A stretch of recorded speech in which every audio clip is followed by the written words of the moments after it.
네, 안녕하십니까. 박시영TV의 박시영입니다. 오늘 36번째 시간입니다. 2부는 왜 그래요? 수요일 날 2부는 왜 그래요? 코너인데요. 정책 이슈를 다루는 코너입니다. 오늘은 한 달에 한 번씩 저희를 찾아주고 계시는 남북 문제 최고의 전문가 김진양 이사장님을 모시고 토크를 나누도록 하겠습니다. 어서 오십시오. 반갑습니다. 김진양입니다. 요즘 어떻게 바쁘게 지냈어요? 코로나 때문에 안 바쁩니다. 마음만 바쁩니다. 주로 강연을 많이 다니시는데 강연이 별로 없겠군요. 행사부터 뭐 우리 기업인들 만나는 뭐 공적인 모든 관계 이 대내외 행사들이 코로나 때문에 네. 대부분 다 취소되는 바람에 네. 그렇죠. 아니 저희는 뭐 회사 같은 경우는 보고서 쓰는 일이 많으니까 그 무관하게 일은 지속이 되는 게 있는데 진짜 뭐 만나는 일이 많은 분들은 그렇죠. 지장이 너무너무 크겠어요. 뭐 오히려 저는 좀 편하죠. 음, 시간이 좀 있으니까. 시달리지 오히려 않는구나. 자료 보고 엄청나게 사람들로부터 네. 자유로울 수 있죠. 네. 오늘 이제 그 북한과 관련된 여러 가지들 네. 좀 여쭤보려고 하는데요. 일단 뭐 기록적인 물난리가 나서 맞습니다. 오늘 또 지금 태풍이 올라온다고 하는데 이게 또 서울 뭐 북한까지도 관통할 것으로 예측이 되는데 지금 북한은 피해가 어느 정도 상황인가요? 공식적인 집계가 나온 거는 뭐 특별히 없는데 저희들이 20년 근래 20년을 봤을 때 북측의 가장 큰 수해 폭풍피해가 컸던 게 2007년이었어요. 아, 그런데 당시에 약 일주일 정도 매일 평균 150mm가 내렸다거든요. 이번에는 8월 초 10일간 평균 한 300mm가 내렸어요. 매일.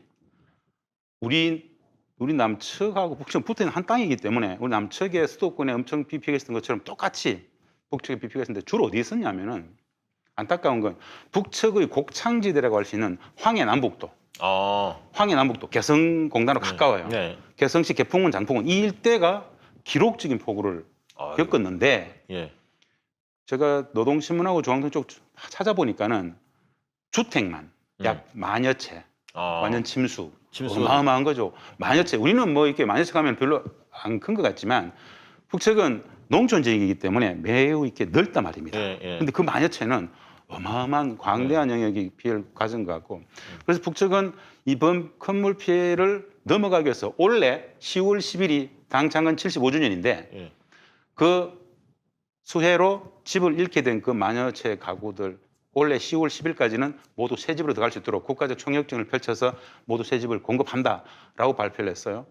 그렇군요. 아마도 굉장히 바쁜 시간들을 보내지 않겠는가. 최근에 뭐 조선노동당 전원회의를 열었는데 그것 또한 마찬가지로 비 피해, 코로나 다 이렇게 좀 많이 맞물려 가지고 새로운 국가 전략, 정책, 경제개발 5개년 계획들을 새로 좀 짜내야 되기 때문에 소집한 거 아니냐 이런 좀 평가들을 합니다. 아니 그런 생각도 들어요. 그게 원래 이제 그 임진강 쪽으로 물이 그 무슨 댐이죠? 그 한강댐. 한강댐이 나오잖아요. 근데 네. 옛날에 그때도 기억나는데 2007년에도 그 상호 연락이 뭐 안 돼 갖고 맞아요. 막 그 얘기가 있었잖아요. 네. 막 이게 미리 연락을 해주면 우리 한국 정부도 대비를 하는데 근데 이번에도 그런 연락이 없었다 뭐 이런 얘기 있던데. 이번에 안 그래도 우리 정부에서도 공식적으로 그 부분에 대해서 유감 표명을 했어요. 근데 사실은 북측 입장에서는 저는 이제 유감 표명을 잘했다고 봅니다. 기본적으로 남측 우리 수도권, 강원, 경기에 비 엄청나게 왔었죠. 네. 당연히 북측에서도 비가 많이 오고 숨을 개방한다는 걸 알고 있었어야 되죠. 근데 사실 그건 우리한테 사전 통보 없이 그 숨을 개방한 건 아니 맞아요. 근데 사실 흘러나올 것은 예상을 했었어요. 네, 예상을 했죠. 했는데 그 부분을 했는데 사실 북측 입장에서는 생뚱맞다고 판단할 수 있습니다.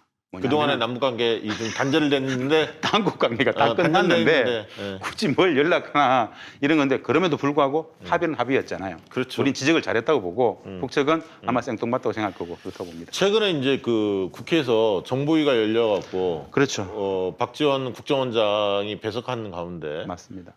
많은 얘기가 오갔는데 특히 이제 그 김정은 위원장의 위임 통치 이 위임 통치란 말 한마디 갖고 난리가 났어요. 한마디로 언론이 막 춤을 췄는데 이 부분에 대해서 좀 얘기 좀 해주시죠. 이게 뭐 북에서는 쓰는 용어입니까 이게 위임 통치란 말이? 북측에서는 위임 통치라는 단어 자체가 없죠. 네. 그리고 통치 스트레스 이런 말 자체가 없어요. 우리식 해석이었어요. 제가 그날 그 속보가 뜨는 걸 보고 모든 언론사들이 다 한 줄씩 다뤘더라고요. 건강 이상설. 예, 뭐 팩트는 아무것도 없어. 그냥 국회 정보위에서 국정원 보고에 하면 국정원이 그렇게 얘기했다고도 아니고 여야 간사, 정보위 간사가 특히 뭐 하태경이라든가 이런 사람들이 그런 위임 통치 뭐 정치 통치 스트레스 얘기했는데 처음에 딱 뉴스를 듣자마자 또 일어나 싶은 게 그냥 쓰는 거잖아요. 국회 정보위에 있는 국회 정보위원이 이야기하니까 그대로 쓴 거예요. 매우 적절치 않은 분석이죠. 그러니까 일단은 저도 알아봤는데 이 국정원 이게 이제 대부 건물은 1차장이 하잖아요, 되게. 네, 네. 1차장이 워딩을 이 위임 통치란 말을 쓴 거야. 별 생각 없이. 아니면 의도적으로. 둘 중에 하나인데 그것이 이제 그 위임한다는 얘기들 좀 하면서 붙인 거야, 통치라는 말을. 그러니까 엉뚱한 대로 이게 지금 해석이 된 거예요. 그냥 별 의도적으로 쓴 것 같진 않고 그냥 우리식 용어로 뭔가를 이야기를 하다 보니까 그 위임 통치라는 이야기를 썼는데 사실은 북측의 권력 구조를 쭉 분석해 보면은 전혀 그렇지 않아요. 그렇죠. 예를 들어서 최근에도 조선노동당 당 중앙정치전원회의도 직접 김정은 국무위원이 다 직접 관여했어요. 네. 당 정치국 상무위원회 그것도 직접 관여했어요. 이게 5명으로 이루어지고 네. 있죠? 정치국 상무위원? 사실은 북측의 회의 측의 시스템이 굉장히 강하다는 게 일상적인 많은 정책 결정을 하는 단위가 최고의 기구가 어디로 오냐면 노동당 당 정치국 상무위원회예요. 네. 김정은 국무위원장, 예. 최룡해, 예. 그리고 재룡의 박봉주, 박봉주 경제 책임지는 이 부위원장이죠. 그리고 김덕훈, 여기 이제 내각 총리예요. 예. 이 4인 체제가 일상적으로 웬만한 것들은 당적 체계로서 결정을 해요. 좀 더 확대하면은 노동당 정치국위원회에 있어요. 상무위원보다 더 늘 한 네. 15명 정도죠. 네. 여기에서 결정한 내용들을 예. 통전부라든가 각종 단위에 집행을 하는 거예요. 어디에서도 위임 통치라는 내용들을 찾아볼 수는 없어요. 어떻게 보면 다만 그렇게 권한을 약간 준다는 자체는 자신 있다는 얘기 아니에요? 김정은 위원장이 뭐 통치에 있어서? 이런 건 있어요. 진짜 정확하게 얘기하려면은 최근의 경향 형성을 봤을 때 대남 대미 라인은 김여정 제1부부장의 역할이 커지고 있다. 위상이 강화됐다. 이건 팩트가 맞아. 네, 맞는 것 같아요. 그런데 김여정 2인자설 다시 나오고 예. 권한을 뭐 넘기고 있다. 이런 건 아니죠. 예를 들어서 예전에 책임 총리제 한다고 했을 때 대통령의 권한을 위임하는 건 아니잖아요. 그렇죠. 위임 예. 통치는 아니죠. 그 위임 통치라는 이야기는 너무 나가도 너무 나갔다. 권한을 주고 책임도 주고 나름 자기들의 책임을 가져가는 것인데 우리가 좀 오독했던 측면이 크고 그것을 모든 언론들이 받아가지고 국민들한테는 좀 위임 통치라는 말 이면에는 정치 불안, 권력 불안 이런 것이 내포되어 있는 거예요. 아니 그러다 보면 이게 지금 나중에 남북 관계 지금 뭐 개선을 할 때 국정원에 대해서 안 좋은 느낌을 가질 거 아닙니까? 그렇죠. 북에서 진짜 정확한 이야기예요. 불필요한 자극을 주는 거지. 북측 입장에서는 아니 국정원에서 위임 통치를 얘기했다고 한마디로 북측 표현을 그대로 하면은 한심하다 이렇게 얘기했을 거예요. 아니 그래서 저도 방송에서 그런 얘기를 했는데 지금 이제 그런 부분을 지적을 하면서 이거는 박지원 국정원장이 주의를 줘야 한다. 그러니까 그 담당하는 차장들이 말 한마디를 뉘앙스를 이상하게 함으로 인해서 얼마나 파장이 커지는지를 이번 경험을 통해서 곱씹어 볼 필요가 있는 그렇죠. 거예요. 그리고 정보위 의원들, 김병기 의원부터 시작해서 그렇죠. 그런 부분들에 대해서 충분히 주지를 앞으로 시킬 필요가 있습니다. 그렇죠. 예. 이건 좀 넓은 의미에서 예, 조그만하지만 굉장히 큰 북측으로서는 우리로서는 정책 실패입니다. 그렇습니다. 예. 조선노동당 8차대 뭐 뉴스도 간간히 보도가 되고 있던데 맞아요. 어떤 내용들입니까? 어떻게 뭐가 다뤄졌나요? 이게 네. 이건 굉장히 이례적이었어요. 하루 이틀 놔두고 조선노동 당 중앙위 전원회의를 소집한다고 나오더라고요. 네. 당 중앙위 전원회의는 2019년 연말 3박 4일 전원회의 했을 때 국가 전략을 바꿨었거든요. 우린 굉장히 놀랐었어요. 하루 이틀 놔두고 전원회의를 긴급 소집했다? 뭐지? 뭐 중대 발표가 있을란가 싶었는데 네. 까놓고 보니까는 네. 한마디로 이런 거예요. 2021년 1월에 당 8차 대회를 소집한다라는 결정이었어요. 왜 하는가? 한마디로 우리가 예측했던 거죠. 지금 지난 5년간 경제개발 5개년 계획을 수립했었어요. 네. 근데 코로나 상황이 이렇고 2019년 하노이 노딜 이후에 남북미 관계가 딱 교착 상황이지 않습니까? 네. 주객관적 정세가 그 경제개발 5개년 계획의 목표 수치를 달성할 수 없는 상황이 지금 직면해 있어요. 그들 표현대로 하면 혹독한 대내외 정세가 지속되고 예상치 못했던 도전들이 겹쳐드는 상황 속에서 경제 사업을 개선하지 못하게 됐다. 이걸 평가하고 새로운 경제개발 5개년 계획을 만들어야 될 필요성 때문에 내년 1월에 8차 당 대회를 소집한다는 거예요. 이걸 보면서 조금 솔직하게 이야기했고 급하게 좀 서둘고 있는 거구나. 사실 이거는 어떤 측면 보면요. 조선노동당 당적 체계가 매우 정상적으로 가동된다고 보면 됩니다. 예전에는 이런 거 안 했었어요. 그러면 진짜 어떻게 보면 올 연말 내년 초가 너무너무 중요한 시기가 되겠네요. 북측 왜냐면 입장에서는 미국 대선이 끝나고 북측 입장에서는 다른 거 하는 것보다는 예, 경제에 올인한다 그랬잖아요. 예. 경제개발 총계획 내지는 경제 총집중 전략이 엄청나게 국가적 차원에서 목표를 설정해놨었는데 턱도 없이 못 미치게 되는 상황이라고 솔직히 네. 얘기하고 있어요. 네. 너무 어려운 상황이기 때문에 예상치 못했던 일들이 겹겹이 나타났기 때문에 이걸 재조정하고 총괄을 다시 하자. 그러니까 북도 뭐 코로나 관리해야지. 코로나 지금 수해 터졌지. 봉쇄 경제 봉쇄 때문에 어려움이 계속 가중되지. 여러 가지 지금 맞물려서 지금 굉장히 어려운 상태라는 거죠. 주 객관적으로 어렵고 수해가 터져가지고 유엔이라든가 EU라든가 캐나다라든가 많은 곳에서 수해 지원하겠다고 나섰는데 받지 않겠다. 우리가 알아서 해결하겠다. 외부 지원은 필요 없다라고 하면서도 다 잡고는 있는데 굉장히 어렵다라는 걸 솔직히 자신들 전원이 결정서상에 딱 넣어놨어요. 굉장히 어렵다. 그럼에도 불구하고 잘 돌파해야 된다. 이것을 돌파하기 위해서 새로운 조선노동당 8차 당대회, 지금까지 7차였어요. 7차 당대회였거든요. 새로운 시대를 만들겠다라는 겁니다. 제가 보기에는 굉장히 좀 즉각적인 반응을 하고 있다. 이것은 그러면 당의 체계가 정상적으로 가동되고 있다 이렇게 보면 되겠죠. 그러면 신년사도 연초에 나오니까 네. 신년사의 주요 마무리겠죠. 꼭지가 사실 이 경제 관련된 꼭지가 그렇습니다. 되겠네요. 그렇습니다. 아마도 2021년 1월은 북측이 향후 5년, 10년을 그림을 그리는 밑바탕이지 않겠는가 그렇게 봅니다. 네, 그렇군요. 최근에 이인영 장관의 행보가 눈에 좀 띕니다. 적극적으로 뭐 주미대사, 주중대사 막 이런 사람들을 계속 만나고 거의 있는데 만났죠. 예. 특히 이제 주미대사 해리스, 조한미 대사. 예, 주한미 대사죠. 네. 주한미 대사가 코스염 있다, 코스염 해리 밀어, 해리스. 코스염 해리 밀어갖고 좀 원래 그 사람이었나 이렇게 좀 헷갈리기도 하는데 맞습니다.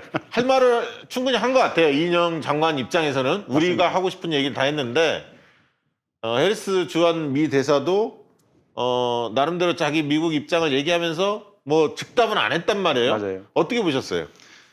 핵심은 그런 거였죠. 통일부 장관 입장에서는 한미 워킹그룹 재조정 내지는 한미 워킹그룹 2.0 버전. 기존의 한미 워킹그룹이 우리 정부의 대북 정책의 독자적 자율성들을 너무 침해하고 있다. 이건 문제가 있다라고 이제 얘기한 거죠. 이야기한 거예요. 해리스 대사는 사실은 거기에 대해서 원칙적인 입장, 뭐 그렇지 않다라고 얘기한 건 사실이에요. 미 국무부도 공식 입장 속에서 뭐 그것이 가타부터 말도 안 하지 않고 그냥 남북 관계는 한미 관계 속에서 잘 조율돼야 된다 이렇게 얘기했는데 사실은 이인영 통일부 장관 입장에서는 진짜 답답하죠. 왜 그러냐면은 우리 시청자분들이 진짜 잘 한 가지 인식을 하셔야 될 게 원래 한미 워킹그룹, 이 한미 간의 실무그룹이잖아요. 네. 국장급 실무회의예요. 네. 국장급 실무회의가 이번에만 있었던 게 아니고 옛날에 있었어요. 네. 예를 들어서 우리가 참여했던 그 참여정부 당시에는 네. 한미일 3국 간의 실무회의가 있었어요. 그 티콕 있었거든요. 주로 뭘 다뤘냐면은 주제는 북한의 비핵화 문제, 한반도 비핵화 문제, 비핵화 문제에 대한 공동 대응을 서로 정보 공유청에서 했단 말입니다. 근데 현재 한미 워킹그룹의 안건은 뭐냐면은 너무 포괄적인 거죠. 예. 비핵화 문제, 제재 이행 문제, 남북 관계 일반의 문제까지 다 이 워킹그룹이 이야기한단 말입니다. 그런데 워킹그룹은 법 제도적인 기구가 아니에요. 협의체일 뿐이에요. 그런데 어떤 일이 발생했는가? 4.27과 9.19는 남북의 최고 지도자가 합의한 서명한 거잖아요. 그거를 남북의 최고 지도자가 합의했던 사안들을 국장급 한미 워킹그룹에서 안 돼라고 쳐버렸단 말입니다. 있을 수 없는 이야기예요. 상전 노릇 하는 거죠 지금. 이거는 그래서 국회 송영길 외통위원장 같은 경우에는 조선총독부의 통감정책은 뭐가 다르냐고 아주 호되게 비판을 하죠. 예를 들어서 얼마나 분통 터진 일이 있냐면은 개성공단 관련해서 한 가지 예를 들어보겠습니다. 한미 워킹그룹이 어떤 작동을 했는지. 2018년 10월에 우리 개성공업지구 있었던 남측 입주기업들이 네. 3년 만에 네. 개성공단의 자산 점검 실사를 위해서 들어가기로 네. 결정이 났었어요. 네. 정부가 다 하기로 했었어. 김현철 장관 당시에 들어가자고 했단 말입니다. 내일 들어가야 돼. 내일 아침 7시에 다 이제 들어가야 돼. 다들 기대가 틈틈 컸었어요. 저도 준비하고 있었고. 내일 아침에 들어가야 되는데 오늘 오후 5시에 갑자기 연락이 왔어요. 급박한 일 때문에 들어가는 문제를 한 3일만, 한 3, 4일 조금만 연기해달라. 모든 기업들은 다 동의했어요. 뭐 3, 4일 후에 들어갈 수 있다 했죠. 그런데 왜 그런 일이 결정이 있습니까? 북측에도 통보를 했어요. 북측도 다 오케이 했었거든요. 3, 4일 후에 들어가겠다고 했을 때 북측도 알만하다, 이해한다, 뭐 들어오라 3, 4일 후에 이렇게 했단 말입니다. 결국 못 들어갔어요. 못 들어갔죠. 예. 왜 못 들어간 줄 아세요? 3, 4일 연기는 누가 시킨 줄 아세요? 워킹그룹이. 워킹그룹이 시켰겠지. 미국이 예. 지금 시기 적절치 않다 라고 얘기했기 때문에 그 워킹그룹에 참여했던 우리 정부 대표가 그걸 돌파를 못했어요. 근데 중요한 건 우리 기업인들의 자기 재산을 보기 위해서 계속난 들어가는 것은 제재하고는 아무 상관이 없어요. 아무런 문제가 아니야. 그런 사안조차도 워킹그룹에서 미국의 의견을 듣고 따른다는 것 자체가 문제인 거예요. 우리 들어가게 돼 있다.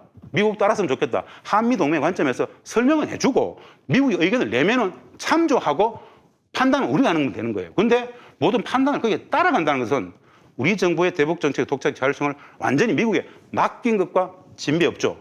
그런데 여기서 진짜 문제는 미국의 그 반대는 상수잖아. 예. 돌파하는 것은 우리 몫이지. 외교력이고 우리 국익 몫이지. 중심의 예. 대미 정책이잖아요. 예. 그것에 너무 나약하다는 것이. 아니 그러니까 저는 어떻게 봤냐면 그동안에는 사실 좀 긍정적으로 정부의 입장을 좀 이해하는 측면은 그건 있었어요. 그러니까 북미 간에 급물살을 막 탔기 때문에 적어도 남북 관계가 같이 가긴 해야지만 한편으로 북미 관계가 풀릴 것 같이 분위기가 잡혔기 때문에 좀 그렇게 하는 거에 대해서도 좀 용인하고 바라볼 수 있는 어떤 정서가 좀 그런 정도? 있었어요. 솔직히 관점이. 그런 정도. 그런 정도였는데 이게 이제 북미 관계가 삐거덕 거렸잖아요. 그 다음부터 이제 우리가 뭔가 추동력을 우리가 주도권을 잡고 이제 남북 문제를 풀어 나가야 하는데 그래야죠. 계속 이제 시비를 걸었단 말이죠. 근데 이걸 돌파를 못했어. 근데 지금 제가 궁금한 거는 이인영 장관이 일단 뚝심 있게 한번 해보려고 해. 네. 공개적으로 막 발언도 네. 하고.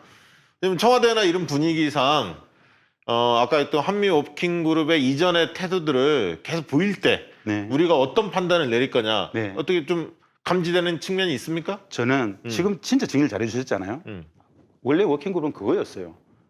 한미 관계, 북미 관계, 남북 관계 잘 조율하겠다는 거. 근데 북미 관계 교착도 마찬가지지만 남북 관계는 결코 북미 앞에 나서지 말라는 거였죠. 네. 아무것도 못 하겠잖아요. 네. 방금 말씀 관련해 가지고 그러면 어떻게 될 것인가 관련해서는 이런 여지 없이 한미 동맹이라는 것을 존중하면서 의견을 듣되 마지막 판단은 결정은 우리가 하고 우리가 액션하면 되는 겁니다. 그런데 완전히 미국의 그 프레임에 갇혀가지고 눈치 보기도 아니고 스스로 자기 결정권들을 포기하는 것 같은 말도 안 되는 상황이 있었단 말입니다.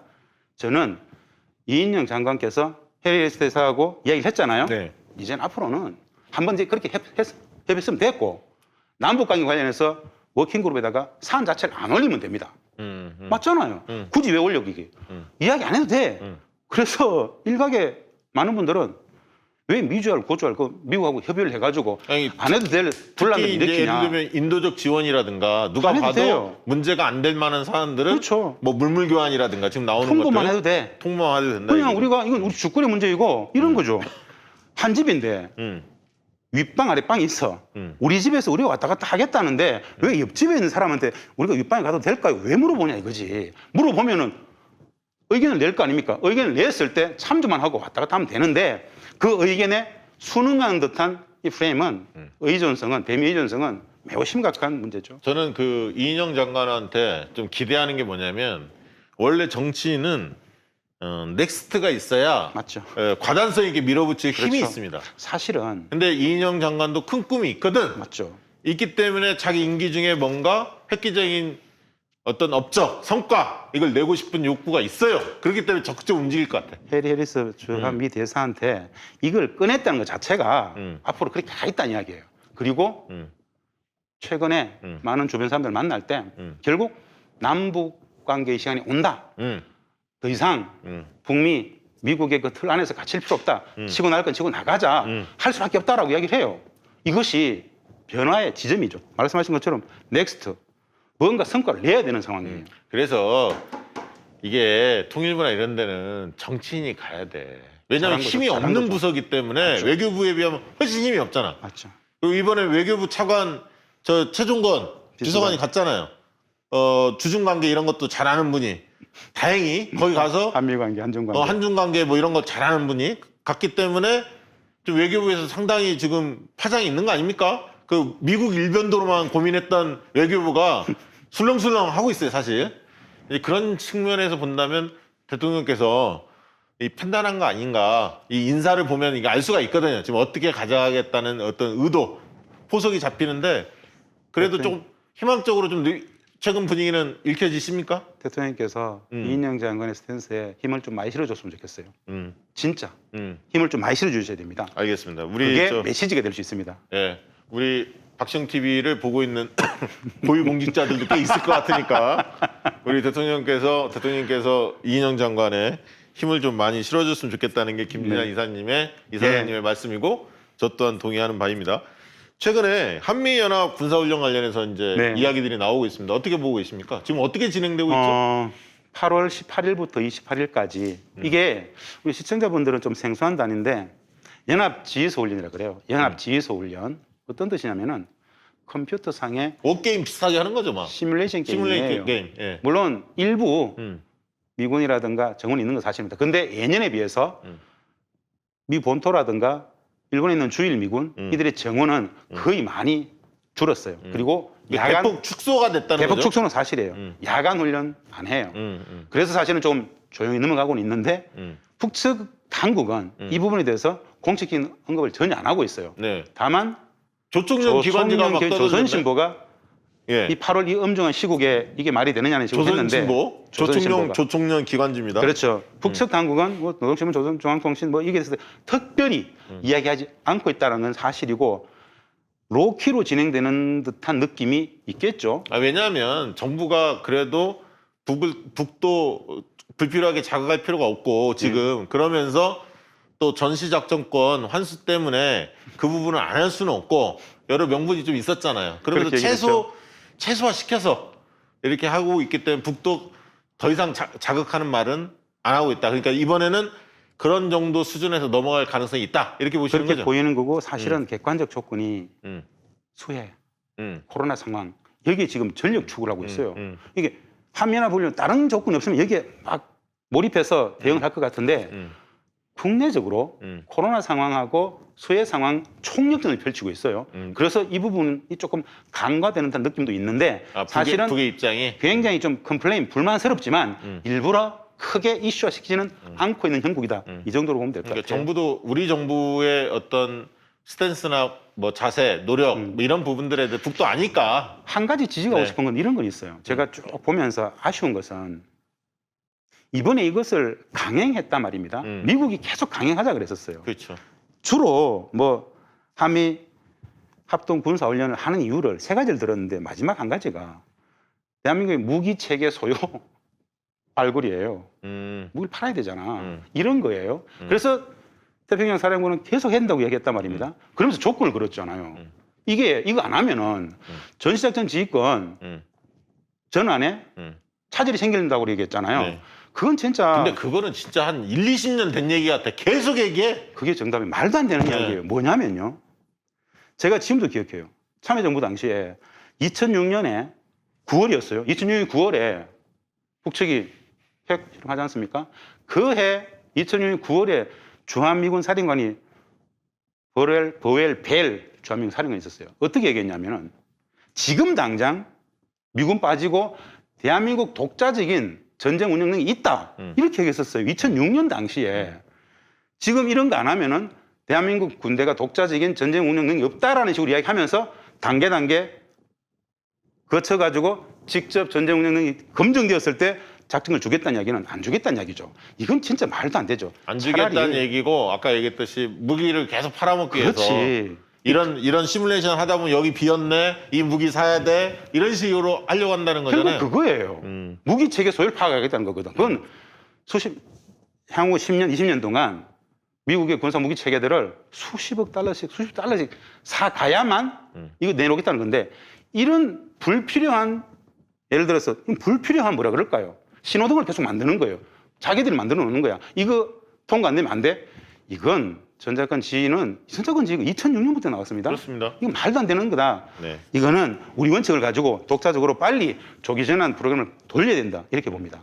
진보당 부산시당에서 그 얘기도 주장했는데 눈길을 끌었어요. 주한미군 이 참여했던 사람들에 대해서는 휴가를 취소해야 한다. 그러니까 그 사람들이 맞는 이야기잖아요. 네, 훈련 끝나고 나오면 확진자로 의심되는 사람들이 막 풀리는 거기 때문에 잘못하면 그럼 부산 시민들 같은 경우는 굉장히 피해 볼 수 있기 때문에 이 요구를 한 건데 굉장히 시의적절한 그렇죠. 요구 같아요. 미국 네. 같은 경우 지금 확진자가 네. 400만이에요. 네. 우리처럼 전수조사를 안 해. 그 대충 한 400만이란 말입니다. 주한미군 올 상반기 3월 훈련이 연기됐던 이유도 당시에 코로나 때문이었어요. 최근에 주한미군, 최근에 미국에서 들어온 주한미군 13명이 확진 나왔단 말입니다. 네. 사실 이거는 우리가 하는 게 아니에요. 미군이 직접 하는 거란 말이야. 믿을 수 없다 이거지. 훈련 끝나고 나서 이들이 영외로 나가게 되면 이 전파가 미군에 대해서는 우리 의료 체계가 접근이 안 됩니다. 그렇습니다. 놔둘 수밖에 없잖아. 네. 그 확산이 굉장히 우려스럽다 해서 이 진보당 부산시당에서 방금 그 휴가 내지는 영내 안 된다. 굉장히 적절한 이야기죠. 아니 그거 나는 이거는 그 진보당이 먼저 얘기는 했지만 민주당도 당연히 얘기하고 정부 차원에서도 지침이 있어야 됩니다. 지침이 있어야 돼요. 최근에 이분들은 잘못하면 큰일 날 수 있어요. 뭐 해운대 사건이라든가 저기 서울에 있었던 정강훈 예, 사랑제일교회. 뭐 이 많은 것들 보고 있으면은 이거는 공동체 전체의 사활을 걸고 이야기할 수 있어야 됩니다. 네, 좋은 얘기입니다. 그래서 민주당에서도 이 문제와 관련해서 뭐 국방위가 됐든 어디가 됐든 원내대표가 이게 정확하게 이야기할 수 있어야 됩니다. 정책위가 됐든 이야기를 해야 할 것 같고 정부 국방위 차원에서 국방위에서 문제 제기를 하고 예. 그래야 각성이라도 하고 네. 유의라도 하죠. 네. 그럴 필요가 있습니다. 필요가 있다. 저희 그 박시영 TV에서 이거 강력하게 이 부분들 촉구할 수 있도록 노력을 해보겠습니다. 자, 이런 얘기도 들려요. 개성공단의 남측 우리 그 입주 기업인들이 수혜 입고 있는 네. 북측 그 노동자들에게 코로나 방역 물품 보내게 해달라고 통일부 건의했다. 뭐 이런 얘기도 들리던데 어떤 내용입니까? 맞습니다. 예? 지난주에 초에 이미 모두에 말씀드린 바와 같이 북측의 수해가 굉장히 심각합니다. 그런데 네. 그 수해 가장 피해가 심각한 지역이 네. 개성시 개풍군 장풍군 일대예요. 아, 그 개성공단 있는 쪽이군요. 뉴스 나왔는데 북측에서 가장 피해가 큰 지역이 황해남북도 그러면서 개성시 개풍군 장풍군 딱 찍었는데 개성시 개풍군 장풍군은 개성공단 북측 노동자들 다 집이에요. 여기가 5만 5천 명 북측 노동자들이 다 들어온 자기 그곳인데 딱 찍어서 개성시 개풍군 장풍군 그러니까 우리 기업인분들이 굉장히 놀랐어요. 그래서 올 1월부터 사실은 북측의 코로나 상황도 만만치 않다 해가지고 기업인분들이 입주기업 개성단 입주기업 대표분들이 모여가지고 코로나 이 방역 물품왕이라든가 진단 키트라든가 마스크라든가 좀 보내자라는 움직임이 있었습니다. 근데 모으려고 많이 했는데 북측이 받겠나 통로도 없고 못 보내고 있었어요. 근데 이번에 수해가 터지면서 사실 우리 입주기업 대표님들 입장에서는 북측 노동자들은 14년간 함께 일했던 가족과 같아요. 그네들의 힘겨움이 눈에 보이거든. 예. 사실 개성단에 있을 때 피 조금만 와도 피해가 컸단 말입니다. 예. 그게 눈에 선하니까 공식적으로 모금을 해서 물품 지원, 예. 방역 물품하고 네. 뭐 수해 물품 지원, 코로나 마찬가지 예. 같이 예. 전달할 수 있도록 예. 통일부에서 좀 노력 좀 해달라. 지금 상황 어떤 상황입니까? 통일부 장관께서 흔쾌히 예. 노력하겠다. 예. 북측에게 제안 한번 해보겠다. 예. 노력하겠다는 정도 나왔어요. 아직 근데 북측이 받을지 안 받을지 그 아까 루트를 전 어떻게 세계 할지는 저 지원 물품 안 받겠다고 했기 때문에 그렇죠. 유엔 것도 안 받겠다. 네, 입장이 어떻게 나올지 독자적으로 모르겠네요. 외부의 원조는 받지 않겠다고 김정은 위원장이 직접 2주 전에 발표를 해버렸기 때문에 네. 개성당 입주 기업인분들이 그걸 받겠나 싶긴 한데 중요한 건 그 메시지라도 마음이라도 전달됐으면 좋겠다는 게 저희들 생각이죠. 참 개성공단 그 입주 기업인들이 마음을 지금 벌써 몇 년째입니까? 이렇게 끙끙 앓고 있는데 4년 8개월. 4년 8개월인가? 힘내라고 박수 한번 좀 보내드렸습니다. 힘내십시오. 이 기업인들 개성공단 재개 비상대책위 기업인들이 이인영 장관 네. 만났다면서요? 어떤 얘기들이 오고 갔습니까? 이번에 굉장히 좀 기업인분들한테는 좀 의미가 있었습니다. 아, 왜냐? 예. 어느 역대 장관보다도 강하게 얘기했어요. 음. 이인영 통일부 장관이 음. 원칙적 입장에서 개성공단 재개집을 강하게 표명했어요. 앞으로 이거 결코 포기하지 않겠다. 무엇보다도 그 어려운 시기 잘 버텨준 기업인분들께 경의를 표한다. 제가 최선을 다해서 어떻게든 열어보려고 노력해보겠다. 지금은 물물교환 자그마한 거지만은 이게 확대되면은 반드시 열 수 있을 것이다. 우리 희망을 버리지 말자. 이런 이야기도 하고 구체적으로 좀 말씀도 많이 했었어요. 그리고 건의도 받아들이고 지금 당장 필요한 그 경제적 지원 문제, 금융 지원 문제, 이자율 제한 문제 이런 부분들도 조금 평가해 주면서 열심히 하겠다. 기업인들한테는 좀 통일부 주무부처 장관이 개성공단 재개에 대해서 확고한 의지를 심어줬기 때문에 네. 마음적으로는 위로를 받았다. 저는 그렇게 봅니다. 지금 개성공단 재개에 대해서는 뭐 국민들의 찬반이 엇갈리긴 하지만 그래도 네. 찬성하는 분들이 많이 있습니다, 사실. 당연히 그렇죠. 그리고 개성공단이 이 재개되면 얼마나 그 우리 남쪽에 이게 도움이 되는지를 많은 분들이 알고 있고요. 또 북한 특수라고 많은 분들이 알고 있지만 북한이 결국은 개혁 개방의 길로 가는 데 있어서 우리가 역할을 하고 그러면 남북 모두 윈윈이 될 수밖에 없다. 그거를 이제 많은 분들이 사실 알고 있어요. 기업인들도 대부분 다 알고 있습니다. 사실. 개성공단 재개가 결국은 이제 안보리 제재나 미국 제재 때문에 쉽지 않다 이런 얘기들이 계속 언론에 이제 보도되고 맞죠. 있는데요. 이 재개할 수 있는 현실적 방법 있습니까? 있습니다. 제가 꼭 말씀을 드리고 싶었던 영역인데요. 정책결정단에 있는 많은 사람들이 거의 천편일률적으로 그거 안보리 제재, 미국 제재 때문에 개성공단 안 돼. 어쩔 수 없는 거 아이가. 개성공단이 엄청난 가치 알겠는데 저희는 좀 다릅니다. 어떻게 다른가? 아는 만큼 보인다 그러는데요. 우리는 14년간 개성을 직접 운영해 봤어요. 개성공단은 우리 국민들이 진짜 알아야 될 건 개성공단은 평화도 만들고 경제번영도 만들었는데 어마어마한 돈을 벌었지 않습니까? 그런 개성공단이 2개, 3개, 4개 돼버리면 한국 경제는 구조적 저성장을 벗어날 수 있다. 제조 위기는 바로 사라진다. 중국을 다시 압도할 수 있다. 뭐 이런 이미 나와 있는 데이터들은 진짜 많아요. 중요한 건 제재가 있는데 어떻게 할 거냐 이거 아니겠습니까? 단순합니다. 어떤 거냐면요. 많은 사람들은 개성공단 그러면 남측의 자본과 기술이 북측의 토지와 노동력이 만났다고 알잖아요. 네. 맞아요. 네. 기존의 운영 방식은 개성공단의 100%의 원부자재가 네. 남측에서 다 들어갔죠. 네네. 완제품 100%가 다 남측으로 나왔죠. 나왔죠. 그리고 개성공단은 네. 남측의 임가공 단지였죠. 네, 그렇습니다. 개성공단을 진짜 잘하는 제 입장에서 이렇게 얘기하고 싶어요. 공단을 가동시키는 것 자체가 진짜 목적이라면 북측의 원부자재를 받아가지고 네. 북측의 내수시장에 제품을 내놓으면 어떻게 될까요? 이건 제재 위반이 아니야. 북측의 노동력, 북측의 토지, 남측의 기술, 기술자들이, 남측의 사업가들이 개성공단에 같이 일을 하면서 기존에는 원부자재가 다 남측에서 들어왔는데 시장도 남측이었는데 북측의 원부자재를 그대로 받아가지고 북측의 내수시장에 공급을 한다? 남과 북이 같은 공간에서 일을 하는 건 똑같죠. 시장만 달라.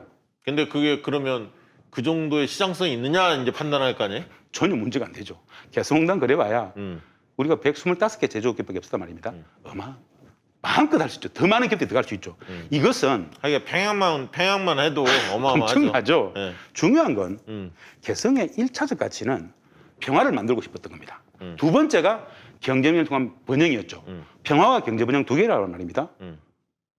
후자 제가 방금 말씀드린 이 안보리 제재, 미국 제재와 전혀 무관한 북측의 원부자재를 써가지고 북측의 시장에 내놓는데 우리의 기술력, 우리의 기술자들, 우리의 남측 자본가들이 들어가서 북측과 같이 생활하고 거기 임가공, 단가 이런 것들을 다르게 받으면 되잖아요. 어떤 식으로 받으면 된다 말이야.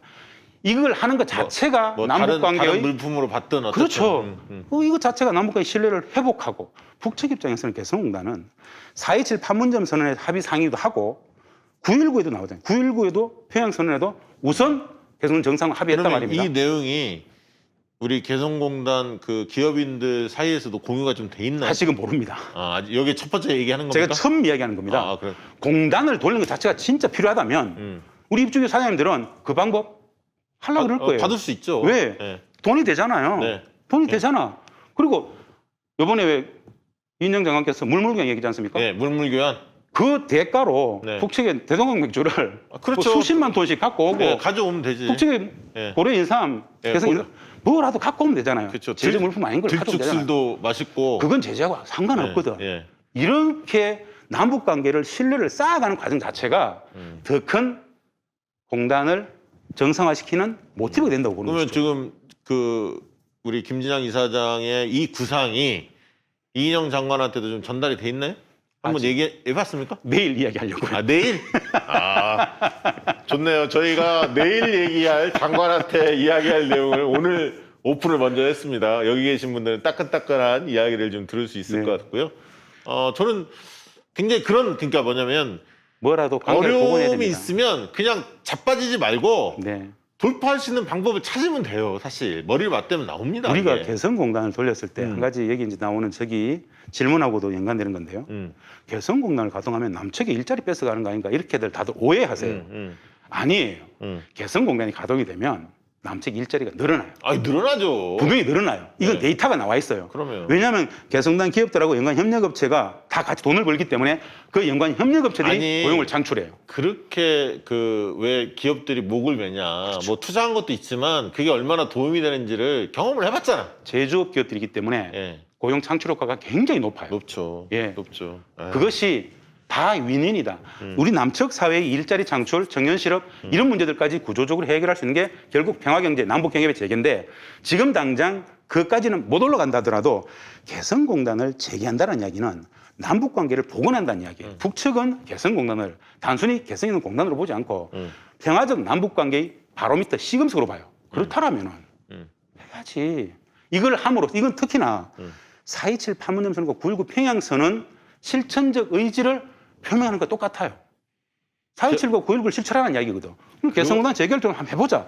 물론 코로나하고 한미훈련 이런 게 좀 정리된 이후에 가능하겠지만 수수는 방법은 그렇게라도 할 수 있다는 것을 이야기하고 싶은 거죠. 그러니까 제가 궁금한 거는 자 아까 했던 이제 수해가 있었고요. 코로나가 있다 보니까 북이 이제 남북 관계 좀 단절이 돼 있고 근데 어쨌든 그 사이에 우리가 새로운 장관들 이인영 장관이나 그다음에 인종석 특보 그다음에 이제 국정원장 박지원 라인업을 새로 짜지 않았습니까? 그리고 대북 문제 관련해서 총력전을 한번 해보겠다. 나름대로 경험 있는 분들을 전진 배치 시켰단 말이에요. 이것이 북에 어떤 시그널을 충분히 줬다고 보는데 북에서는 어떻게 반응할 것 같습니까? 당장 지켜보겠죠. 사실은 지켜볼 겁니다. 그리고 대략 이런 국면이면 흔히 말하는 국정원에서 예를 들면 물밑교류 같은 거 하잖아요. 접촉들을 공식 접촉은 나중에 하는 거고 먼저 충분히 응수타진 같은 거 하는데 그게 뭐 지금 이제 아까 했던 수해 코로나 뭐 이런 게 있으니까 단기간에 좀 어려울 것 같고 그게 조금 정리가 되면 추석 전에는 뭔가 그런 움직임이 있어야 하는 거 아닐까요? 이게 되려면 네. 한 가지 선결 조건이 있습니다. 뭡니까? 한 가지. 네. 그게 뭐냐면 이 말씀이 우리 시청자분들한테 동의가 될지 안 될지 모르겠습니다만은 북측의 입장에서 선결 조건입니다. 북측이 남측 당국에 대해서 엄청난 강경 자세를 취하고 있지 않습니까? 네. 오래됐잖아요. 네. 6월달 폭파부터 왜 대남 강경 자세를 취하고 있는가? 딱 한 가지예요. 약속한 건 안 지켜서 4.27과 9.19의 남북 정상 간 합의를 하나도 실천하지 않고 워킹그룹 안에 갇혀가지고 자기들을 속였다고 생각해요. 이게 분노예요. 사실은 대북 전단은 다른 문제고 4.27과 9.19 그 엄청난 합의들을 2년 동안 하나도 실천 안 하지 않고 시간 다 보내고 오히려 예전으로 복귀시켜 이 원인을 미국은 상수고 그 미국 탓만 하고 있었던 우리의 소극성을 굉장히 분노하는 겁니다. 그러면은 4.27과 9.19를 실천하겠다는 이야기를 해줘야 돼요. 4.27과 9.19 그래 시간을 성찰해 보니까 우리에게 일정적 문제가 있었다. 앞으로 실천하겠다. 다시 관계 복원해보자. 이 말을 해야 4.27과 9.19를 실천하겠다는 말을 해야만 북측은 큰 틀에서 관심을 가질 겁니다. 미시적인 이야기를 해봐야 4.27, 9.19 합의 미실천에 대한 분노거든요. 그거 실천하겠다라고 했을 때 관심을 가진다. 그러면 4.27과 9.19의 가장 핵심이 뭐냐? 종전평화협정 문제하고 개성 금강산 문제예요. 개성 재개하지 않으면서 수많은 남북 당국 간의 협력 사업들을 합의했지 않습니까? 그 첫 출입구에 개성단 재개가 있어요. 공단 재개도 못하면서 다른 걸 하겠다고 무슨 말도 안 되는 소리냐 이렇게 얘기한단 말입니다. 그래서 저는 개성공단을 그렇게라도 돌릴 수 있으면 다른 많은 현안들을 일사천리로 풀 수 있다고 그러니까요. 보는 거죠. 그거 풀리고 다 예를 풀리는 들면 겁니다. 물물 교환하고 다 풀리는 겁니다. 그다음에 이산 가족들 고향 방문 그다음에 개별 관광에서 금강산이나 원산 이런 데도 가게 하고 그것 자체가 실질적인 평화예요. 왜 개성난이냐? 왜 경협이냐? 북측은 2018년 4월 20일 4.27 판문점선언 딱 일주일 전에 노동당 전원회의를 소집해가지고 급하게 한 가지를 결정했었어요. 그 이전에는 핵무력과 인민경제 병진 전략이 국가 전략이었잖아요. 4.27 판문점선언에서 핵을 내려놓겠다는 합의를 해주기 위해서 하기 위해서 핵 내려놓고 인민경제 총집중 전략을 발표했었어요. 그게 핵무력 내릴 수도 있고 그걸 당에서 결정했단 말이야. 그래서 4.27 판문점선언 나왔단 말입니다. 그렇게 했는데 인민경제 총집중 전략을 위해서 전국에 27개의 경제특구와 개발구를 지정해놓고 핵투자 받겠다 그랬었어요. 그들은 목이 메인단 말이야. 개성공단이 재개되어야 유사한 경제특구들의 투자를 유치할 수 있지 않겠습니까? 네. 개성공단도 못 여는데 어떻게 합니까? 그걸 진짜 하고 싶은 거예요. 즉 인민경제 총집중 전략을 하고 싶은데 안 되니까 첫 출입구 있는 개성공단 정상화하면은 동력을 받을 수 있다고 보는 겁니다. 북측은 사활적 이해죠. 국가 전략적인 사활적 이해예요. 그것에 대해서 우리가 이해를 한다라면은 공단 문제를 단순히 제재의 문제를 넘어서 실질적인 평화를 구현할 수 있는 첫 모티브 출입구에 공단 재개가 있구나라고 생각하면은 사활적으로 열 수 있는 방법을 고민해야죠. 좋네요. 명쾌하시네요.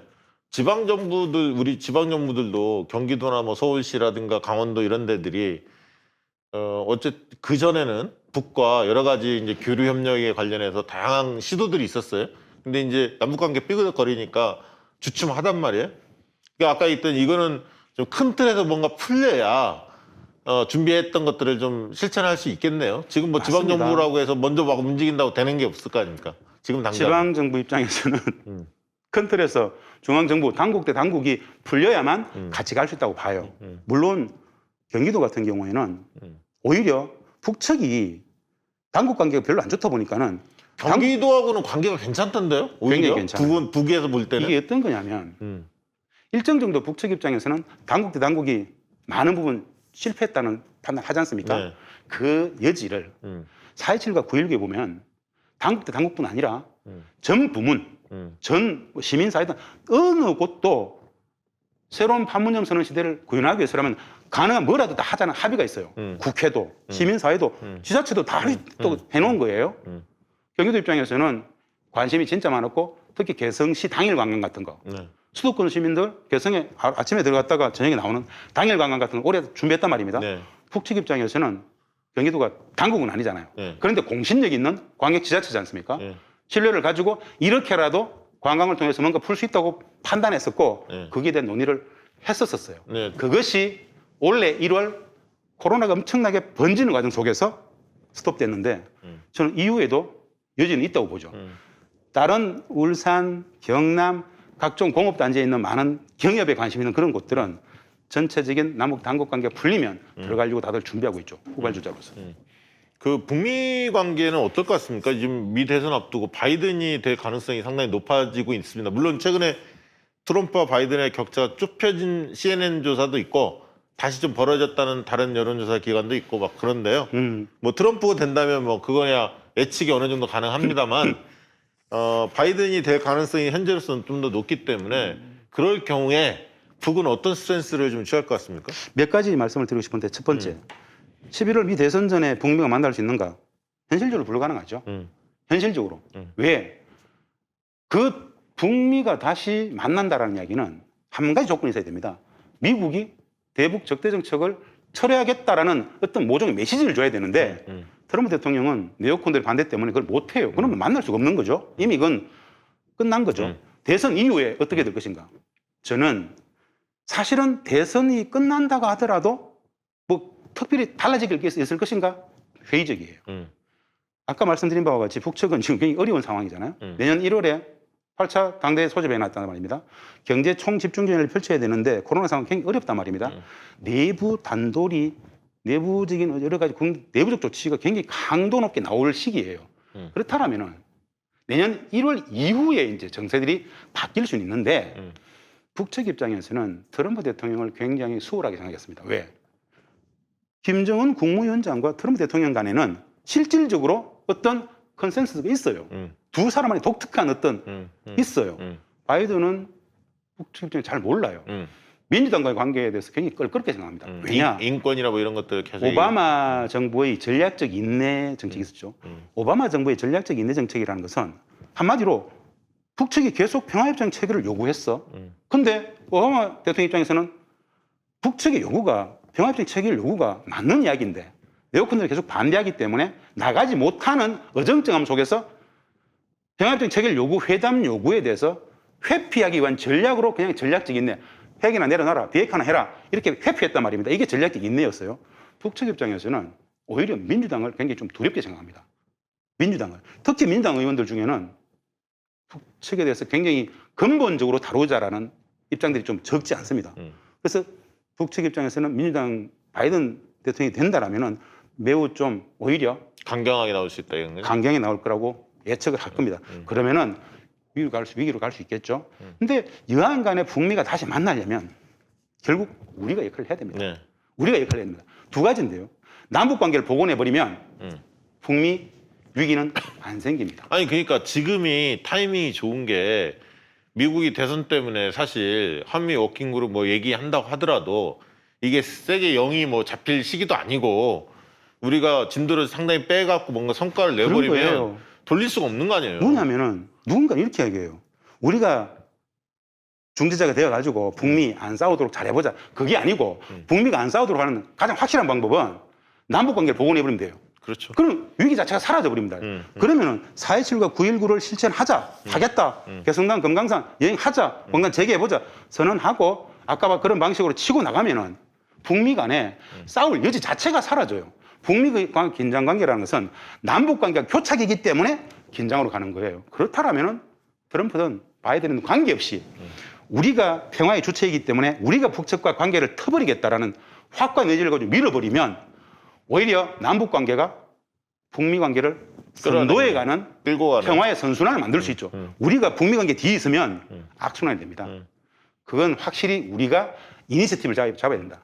그러니까 지금 시청자분들이 이제 오늘 방송을 듣고 판단하셔야 할 일이 지금 김진환 이사장의 말씀의 핵심은 많은 분들이 이제 트럼프가 될까 바이든이 될까 미국 대선에 대해서 관심을 갖지만 실제로 한반도 정세에 있어서 그 대선 결과 어떻게 나오든 간에 그것을 관심이 있다 하더라도 결국 북의 태도는 크게 바뀔 거 없고 당분간에 그렇죠. 맞습니다. 때문에 우리가 오히려 주동적으로 남북 문제를 좀 돌파해내면 그렇죠. 그 성과를 토대로 우리가 오히려 북미 간의 관계를 끌고 갈 수가 있다. 그렇습니다. 그리고 특히나 대선을 앞두고 권력 공백기 비슷한 어떤 지금 미국의 상황이기 때문에 우리가 한미 워킹그룹 이런 부분에 대해서도 우리가 우리 원칙, 우리 관점을 명확히 세우면 이것을 너무 연연하지 말고 맞습니다. 우리 입장을 가지고 참고하되 그들의 입장은 존중하지만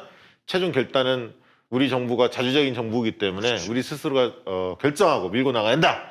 거기에 개성공단이 가장 첩경이고 그 문제를 풀면 다른 문제들이 풀릴 수 있다. 이렇게 지금 주장하시는 거거든요. 오늘 귀한 말씀 해주셨는데 끝으로 우리 독자들, 시청자들에게 한 말씀 해주시죠. 예, 뭐 간단 명료합니다. 오늘 각장 TV 나와서 했던 이야기를 다시 한번 핵심만 말씀드려보겠습니다. 이런 질문들을 저한테 많이들 하십니다. 미국과 중국의 패권 경쟁 속에서 우리는 미국을 선택해야 됩니까? 중국을 선택해야 됩니까? 라는 질문을 합니다. 질문 자체가 잘못됐습니다. 굳이 선택하라면은 우리는 남북관계 복원, 북을 선택하면 됩니다. 남북이 분단 체제에 갇혀 있기 때문에 미국의 동맹, 안보 동맹에 눈치를 봐야 되고 한중 간의 경제 문제에 눈치를 봐야 됩니다. 남북이 분단되어 있기 때문에 미국이냐 중국이냐 양자택일의 말도 안 되는 선택을 강요받았습니다. 적절치 않죠. 미중 갈등이 심각해질수록 우리는 남북 관계를 평화적 관계를 복원시켜버리면 중국도 미국도 눈치 보지 않아도 됩니다. 남북 관계 복원이 진짜 중요하다는 것이고 트럼프다 바이든이다 관계없이 대한민국 국민, 대한민국 국익 중심의 외교를 누가 등장하더라도 우리 주체적 입장에서 대한민국 국익 중심의 외교를 하겠다라는 입장만 공부하다라면 누가 되더라도 우리의 질서를 우리가 만들어갈 수 있다. 바로 평화를 만들어갈 수 있다.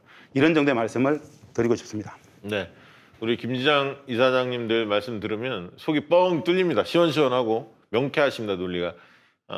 우리 이제 9월부터 시즌2, 박시영 TV 시즌2가 들어가는데 매월 넷째 주에는 우리 김지장 이사장님을 계속 만나볼 수 있습니다. 한 달에 한 번씩 찾아주실 것을 약속했고요. 그래서 이제 다음 진행부터는 또 시청자분들의 질문도 좀 적절히 받고 답변 드리는 시간을 꼭 갖도록 하겠습니다. 오늘 끝까지 자리 함께 해주신 많은 시청자, 독자들께 감사드리고요. 다음 시간엔 더 시의적절하고 더 풍족한 내용 들고 찾아뵙도록 하겠습니다. 감사합니다. 수고하셨습니다. 네.